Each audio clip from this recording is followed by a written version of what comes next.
Hey everybody, it's your hospitality friend Glenn. I found Dana Cariss with CoralTree Hospitality, and today we are going to talk a little bit about revenue and data, two things I know that you're all interested in. It's great to see you, man. Thank you for having me. How you been? You spent your whole life really focused on generating revenue and rethinking all of that, and we're really on this precipice of massive change right now, and I know you're probably in the middle of it. How are you rethinking data to make you smarter to better connect with customers? I think that's a great question.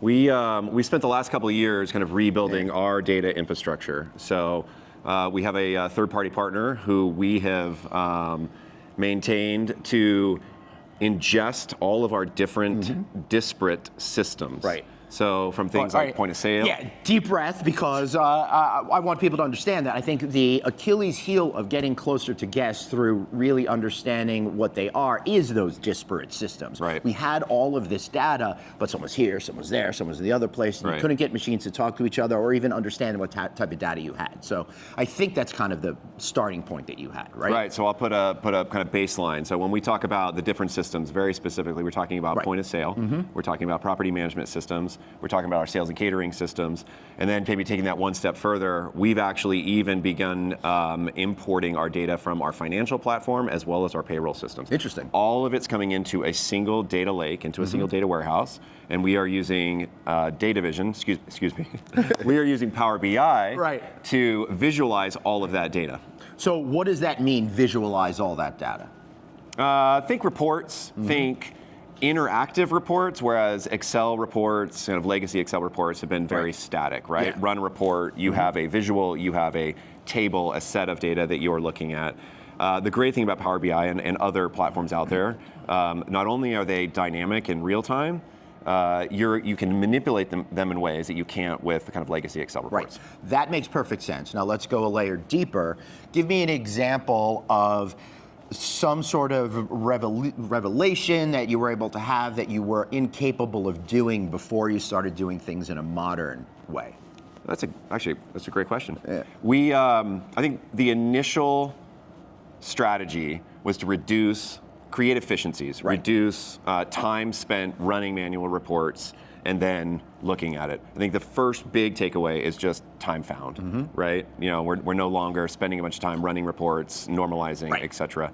I think one of the biggest takeaways is being able to blend the different reports together, whereas, you know, in the world of static reports, you're kind of looking at one here, and maybe you're good enough to put two windows next to each other and you look at them. Here, we're crossing data across departments much easier. Right. So I think that's one of the big ones. And then you have one central location to visualize all of that data, so it all comes to get together. Yep. So then you're probably able to make discoveries that you weren't unable to before, right? Right. So how are you able to take some of that data and turn it into actionable insights that get you closer to the customer and get them to spend more money? Great question.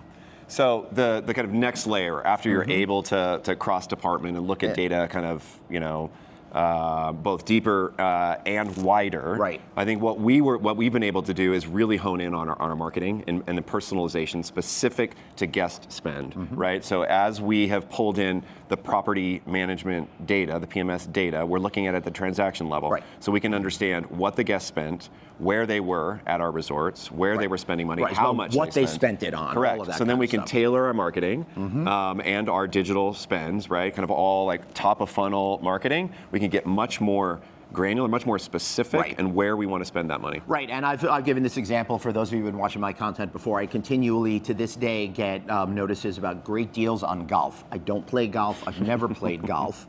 What we're talking about here, you're actually going to be able to reach out to me and go, Glenn, here's 1, 2, 3 things that are here at this amazing resort that we know that you love. Absolutely. And let's make it happen. And AI is accelerating that personalization. Well, AI is not only accelerating personalization, I would argue that in this particular case, it's the only thing that makes it possible.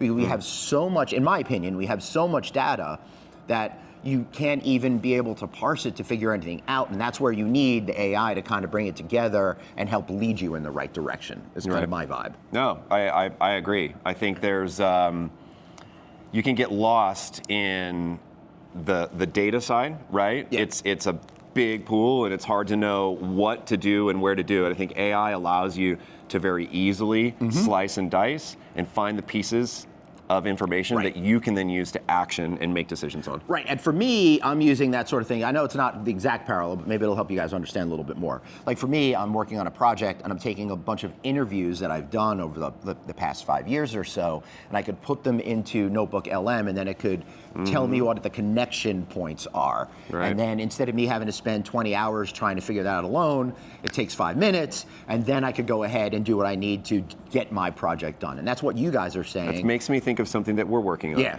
So we're actually today, we have our proprietary internal reporting system.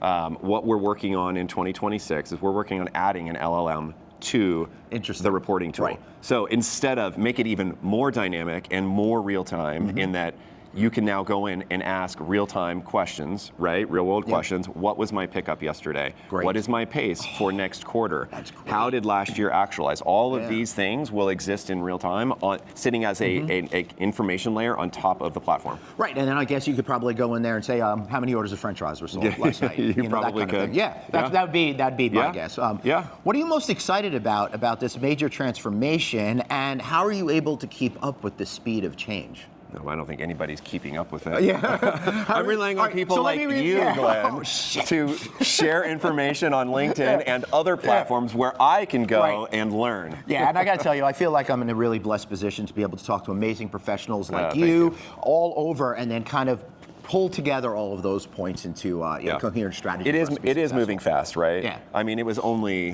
what is it now, early February.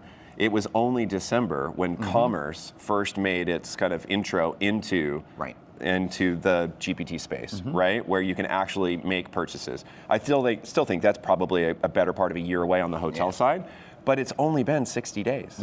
Right? And so much happens in a short amount of time that it's like, it's hard to even know where to go. So for us, I think it's about create a strategic vision of what it is that we want to accomplish, and then as we move along and either more improvements are made or things shift, the kind of sand begins to move under our feet, then we just pivot, right? We make changes and kind of generally driven by a singular vision of what we want the strategy to be, and then making little strategy shifts as we move. When you're dealing with technology, it's really great, but sometimes stuff doesn't work. How do you know when something's failing, and how do you fail quickly so you can get past it and try something else? Boy, that's a big question. Yeah, fail fast, right? Yeah, because I'm trying to. Fast. What I'm trying to do is get people into the right mindset that they need to try different things, and the only way to ultimately get success is to have failures along the way, and not get too caught up with it. So we all have those sorts of things that happen to us when it comes to new technology. In particular. And the cliche is being uncomfortable or being comfortable in the uncomfortable. Yes, right? exactly. I say that a lot. Yeah, no, it really is the thing, right? It's how can you push yourself into places and force yourself to do things, as we all are very kind of time povertied, right? Like how and when do you do that? And I think for me, the way that I think about this with our teams and the organization is just this sense of curiosity. It's being kind of constantly curious, constantly interested on what's next, and at least doing what we can to not get too settled into norm, to comfort, to processes, because I think that is the killer of innovation. I agree. We're in a constant state of change, and it's essential to continually reevaluate absolutely anything. You made some really great points. Anything else that you want to say before we wrap up here? No, thank you. Thank you for being here. Very much appreciate the time and the insights and the questions. Yeah, man, this was really good. I learned a lot, and I hope you all learned a lot too. You might want to rewatch this, and I got a great idea. Like, share, and subscribe. Huh? You didn't see that coming. We'll see you all later. Bye. Thank you.